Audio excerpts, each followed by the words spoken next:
আছিলাম কি লাগিত বড়ই মেট, গুরুদেব কান্তি ধরে গৌর গোবিন্দ পদে বাঁধি দিলা গীত।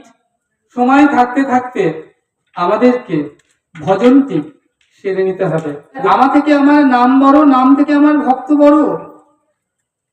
তাহলে দেখো গোবিন্দ বারবার বলছেন আমা থেকে আমার নামের মহিমা আরো অধিক।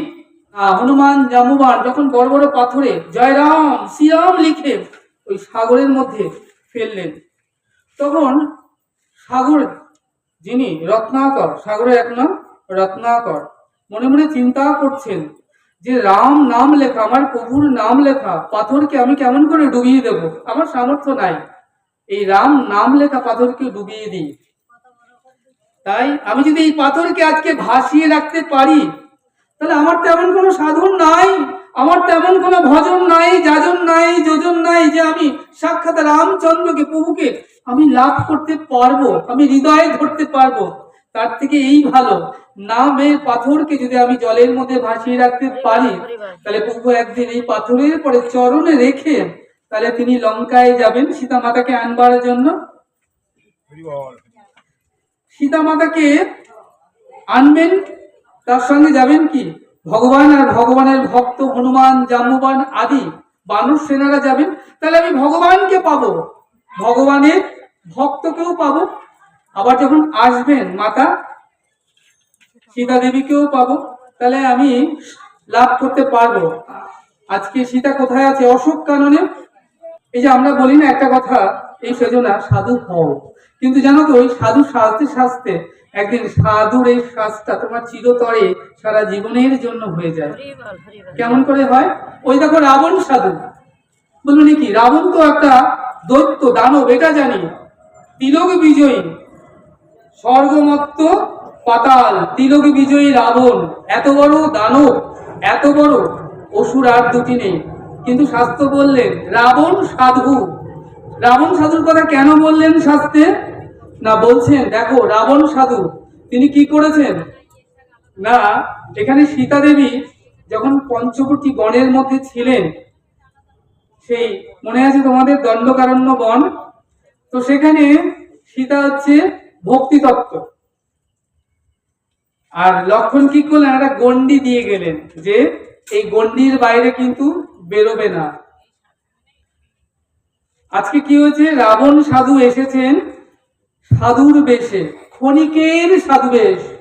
এই দেখুন ক্ষণিকের সাধু বেশ, আজকে রাবণ সাধুর বেশ পরে এসেছেন এবং এসে কি বললেন ভিক্ষাং দেহি। সীতা দেবী ভিক্ষা দিচ্ছেন কোথা থেকে? গন্ডির ভেতর থেকে। বলছেন না মা, গন্ডির ভেতর থেকে ভিক্ষা দিলে আমি যে ভিক্ষা নিই না, তাহলে ভিক্ষা যদি দিতেই হয় গন্ডির বাইরে এসে ভিক্ষা দিতে হবে। কিন্তু লক্ষণ বারবার করে বলে গিয়েছেন এই গন্ডির বাইরে বেরোবে না, বেরোলে তোমার বিপদ, যতক্ষণ গন্ডির মধ্যে থাকবে তোমার কোনো বিপদ হবে না। তাই আজকে কি হয়েছে, রাবণ যখন বারবার বলছেন, সীতাদেবী ভাবছেন একজন সাধু এসেছেন, তাহলে ভিক্ষা না নিয়ে চলে যাবেন আমার দুয়ার থেকে, কুটির থেকে। তাই কি করলেন না, যে গন্ডির বাইরে এলেন রাবণ সাধু সীতা দেবীকে হরণ করে নিয়ে চলে গেলেন। কোথায়? লঙ্কায়। তারপরে কি হলো, রাম রাবণের যুদ্ধ হলো। যুদ্ধ যখন হয় এক পক্ষ তো মারা যান না, অনিষ্ট হন না, দুপক্ষেরই কিছু না কিছু ক্ষতি হয়। তাহলে দেখো এই যে রাম রাবণের যুদ্ধ হলো, এই যুদ্ধে কি হলো জানো, রাবণ তার 1,00,000 পুত্র 1,00,000 নাতি বংশে রইল না কেউ দিতে বাকি। খুব ধ্যান দেবে এইখানটা। তাহলে আজকে কি হয়েছে না, যখন যুদ্ধ হলো সেই যুদ্ধে কিছু কপি বানর সেনারাও মারা গেল আর রাক্ষস সেনারাও মারা গেল, দুপক্ষে তো মারা গেল। তো এখন যত রাক্ষস সেনা ছিল তারা কিন্তু কেউ আর বেঁচে নাই, সবাই মারা গেছেন। এবং জেনে রাখুন এই সকল রাক্ষস সেনারা সব বৈকুণ্ঠ ধাম প্রাপ্ত হয়ে গেছে। রাবণের রাক্ষস সেনারা বৈকুণ্ঠ ধাম চলে গিয়েছেন, মুক্তিপ্রাপ্ত হয়ে গিয়েছে, রাক্ষস দেহ ছেড়ে। কপি সেনারা নিহত হয়েছেন, তারা কেউ কিন্তু উদ্ধার হয় নাই, তারা ওখানেই পড়ে রয়েছেন ওই শরীরের সঙ্গে, তাদের আত্মা কি উদ্ধার হয় নাই। তাই আজকে রামচন্দ্র এসে বললেন দেবরাজ ইন্দ্রকে, হে দেবরাজ আপনি এই যে দেখছি আমার কপি সেনারা আজ এখানে পড়ে রয়েছে, কেউ উদ্ধার হয়নি, আপনি এখানে অমৃত বর্ষণ করুন। আর দেবরাজ যখন অমৃত বর্ষণ করলেন, আর সেই কপি সেনাদের গায়ে যখন অমৃত বর্ষণ এসে পড়লো, তখন তারা জয় রাম শ্রীরাম বলে তারা লাফিয়ে উঠলেন এবং বানর দেহ পরিত্যাগ করে তারা উদ্ধার হয়ে গেলেন। তাই আজকে বলছেন যে এই যে বানর সেনারা উদ্ধার হলো না কেন, আর রাক্ষস সেনারা উদ্ধার হলো কেন? কেন জানো? রাক্ষস সেনারা যখন যুদ্ধে গিয়েছিল, কি বলেছিল? রাক্ষস সেনারা, রাম কোথায়? এই রামকে ধর, রামকে মারবো। কোথায় লক্ষ্মণ? রামকে মারতে হবে।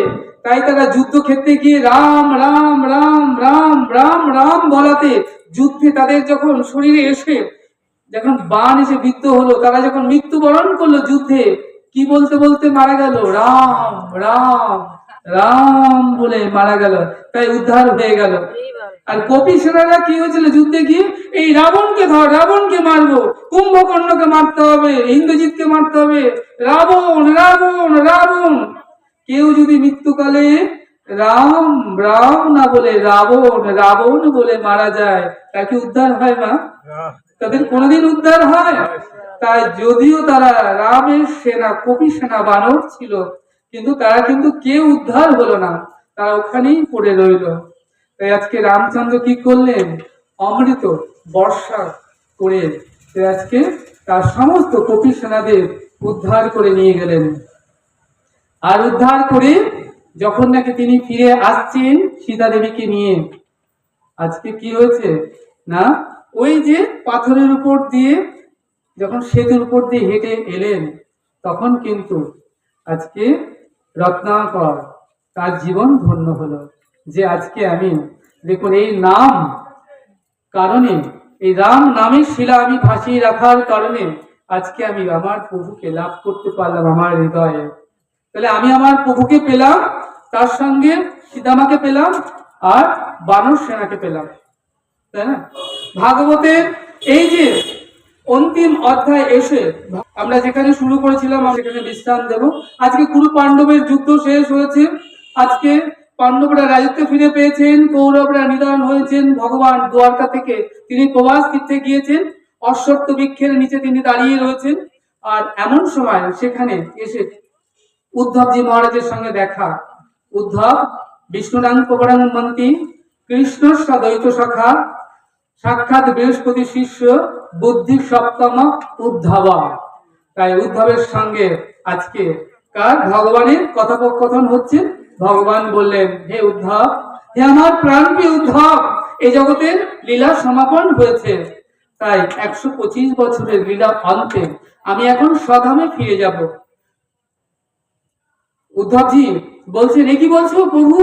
তুমি যদি স্বধামে ফিরে যাও, তাহলে তোমার ভক্তরা কিভাবে তোমার সাধন ভজন করবে, কি নিয়ে থাকবে? ভগবান বললেন, উদ্ধব তোমার চিন্তা নাই, দাপর বহিরাগত কলি আগত, কলি আসছে, কলি অধর্মের যুগ, পাপের যুগ, তবু তিনি আসছেন কলিহত জীবকে রক্ষা করবার জন্য। উদ্ধবজি বললেন, তিনি কে? এতদিন তো জানতাম তোমার কোনো অদ্বৈত নাই, তুমি এক, কৃষ্ণ তো স্বয়ং ভগবান। তাহলে একাংশ কলাপংশ কৃষ্ণ স্বয়ং ভগবান। তাহলে কৃষ্ণ তুমি যদি এক হও, তোমার অদ্বৈত না থাকে, তাহলে কলির জীবকে তরাবে কে, উদ্ধার কে করবে?